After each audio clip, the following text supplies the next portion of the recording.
Генералниот секретар на НАТО Јен Столтенберг ја повика Русија да ја почитува спогодбата за ракетите од среден дострел. Тој во Букуреш, каде што учествува на неформалниот состанок на министрите за одбрана на Европската Унија, оцени дека Русија ја крши таа спогодба. Russia has developed and deployed new intermediate range missiles for some years now.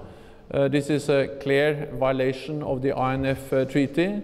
Столтенберг додаде дека на состанокот на министрите за надворешни работи на НАТО во декември, Соединетите држави јасно ставија до знаење дека тие ќе го започнат процесот на повлекување од договорот во рок од 60 дена кој завршува предстојниот викенд.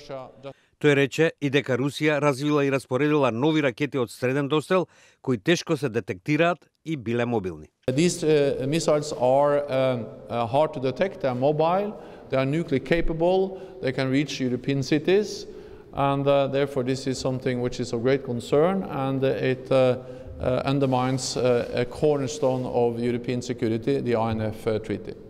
И шефицата на европската дипломатија Федерика Могерини повика на почитување на договорот.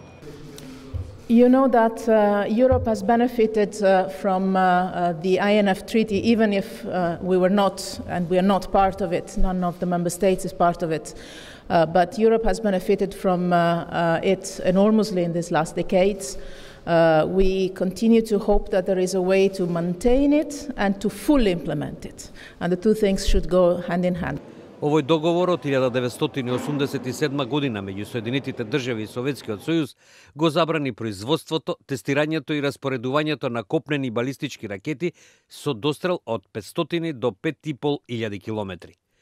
Пентагон ги информира сојузниците во НАТО дека новиот руски ракетен систем е надвор од рамките на договорот.